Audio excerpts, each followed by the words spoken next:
Jogupalya police quarters ಆಗ್ಲೂ ಈಗ್ಲೋ ಬೀಳೋ ಹಂತದಲ್ಲಿದೆ. ಶಿಥಿಲಾವಸ್ಥೆಯಲ್ಲಿದ್ರೂ ಕೂಡ ಅಧಿಕಾರಿಗಳು ಕಣ್ಮುಚ್ಚಿ ಕೂತಿರುವುದು ದುಸ್ಥಿತಿಯನ್ನ ಮತ್ತಷ್ಟು ಪ್ರಮುಖವಾಗಿಸ್ತಾ ಇದೆ. ಯಾವಾಗ ಏನಾಗುತ್ತೋ ಅನ್ನುವಂತಹ ಭಯ ಸ್ಥಳೀಯರಲ್ಲಿ ಆವರಿಸಿದೆ. ಡೀಟೇಲ್ಸ್ ಇದೆ, ನೋಡೋಣ. ಜನರಿಗೆ ರಕ್ಷಣೆ ಕೊಡುವ ಪೊಲೀಸರಿಗೆ ಇಲ್ಲ ರಕ್ಷಣೆ. ಜೀವ ಭಯದಲ್ಲಿ ಜೋಗುಪಾಳ್ಯ ಕ್ವಾರ್ಟರ್ಸ್ ನಿವಾಸಿಗಳು. ಕಿತ್ತು ಬರುತ್ತಿರುವ ಮೇಲ್ಚಾವಣಿಯ ಸಿಮೆಂಟ್. ಒಮ್ಮೆ ಈ ದೃಶ್ಯ ನೋಡಿ. ಕಿತ್ತು ಬರುತ್ತಿರುವ ಮೇಲ್ಚಾವಣಿಯ ಸಿಮೆಂಟ್. ತಲೆಯ ಮೇಲೆ ಎಲ್ಲಿ ಸಿಮೆಂಟ್ ಚಕ್ಕೆಗಳು ಬೀಳುತ್ತೋ ಅನ್ನೋ ಭಯ. ಇದು ಜೋಗುಪಾಳ್ಯ ಪೊಲೀಸ್ ಕ್ವಾರ್ಟರ್ಸ್ನಲ್ಲಿರುವ ಪೊಲೀಸ್ ಕುಟುಂಬಗಳ ಪರಿಸ್ಥಿತಿ.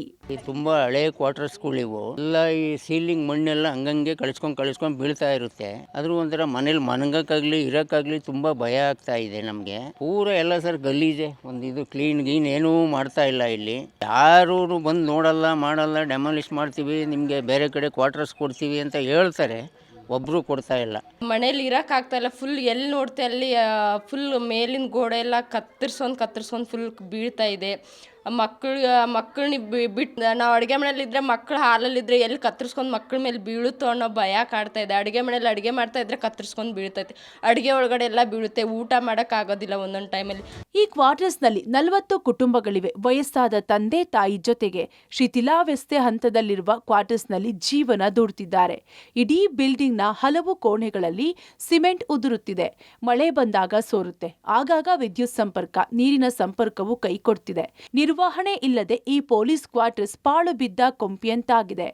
ಈ ಕ್ವಾರ್ಟರ್ಸ್ಗೆ ಪ್ರತ್ಯೇಕ ಗೇಟ್ ಇದೆ. ಈ ಗೇಟ್ ಮೂಲಕ ಯಾರು ಬಂದು ಏನ್ ಬೇಕಾದ್ರೂ ಮಾಡಬಹುದು. ಹೇಳೋರಿಲ್ಲ ಕೇಳೋರಿಲ್ಲ ಅನ್ನೋ ಪರಿಸ್ಥಿತಿ ಇದೆ.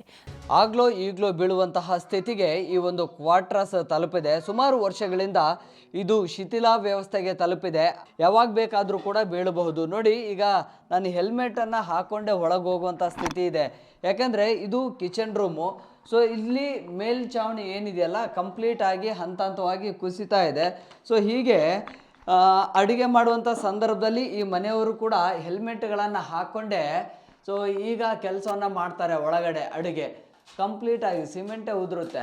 ಸೊ ಯಾವ ಕ್ಷಣದಲ್ಲಾದರೂ ಕೂಡ ಕೆಳಗೆ ಬೀಳಬಹುದು. ಇದೆಲ್ಲವೂ ಕೂಡ ಹಂತ ಹಂತವಾಗಿ ಉದುರು ಹೋಗ್ತಾ ಇದೆ. ಇನ್ನು ಅಡುಗೆ ಮನೆಗೆ ಮಕ್ಕಳನ್ನು ಕೂಡ ಕರ್ಕೊಂಡು ಬರೋದಿಲ್ಲ. ಅಂದರೆ ಮಕ್ಕಳನ್ನು ಕೂಡ ಇಲ್ಲಿ ಒಳಗಡೆ ಬರಲಿಕ್ಕೆ ಬಿಡೋದಿಲ್ಲ. ಕೇವಲ ಒಂದು ಭಾಗದಲ್ಲಿ ಅಲ್ಲ, ಸುಮಾರು ಈ ಅಡುಗೆ ಮನೆ ಸೇರಿದಂತೆ ಬೇರೆ ಬೇರೆ ಕೋಣೆಗಳಲ್ಲಿ ಕೂಡ ಹೀಗೆ ಈ ಸಿಮೆಂಟ್ ಉದುರ್ತಾ ಇದೆ. ಹಂತ ಹಂತವಾಗಿ ಒಂದು ರೀತಿಯಲ್ಲಿ ಆತಂಕದ ಸ್ಥಿತಿ ನಿರ್ಮಾಣ ಆಗಿದೆ. ಸಂಬಂಧಪಟ್ಟ ಅಧಿಕಾರಿಗಳಿಗೆ ಸ್ಥಳಾಂತರ ಮಾಡುವಂತೆ ಹಲವು ಸಲ ಮನವಿ ಮಾಡಿದ್ರು ಅಧಿಕಾರಿಗಳು ಸ್ಪಂದಿಸ್ತಿಲ್ಲ. ಅದೇನಿರಲಿ, ಜನರ ರಕ್ಷಣೆ ಮಾಡುವ ಪೊಲೀಸರಿಗೆ ಕುಟುಂಬಗಳಿಗೇನೆ ರಕ್ಷಣೆ ಇಲ್ಲದಿರೋದು ವಿಪರ್ಯಾಸವೇ ಸರಿ. Prakash D Rampur, public TV, Bengaluru.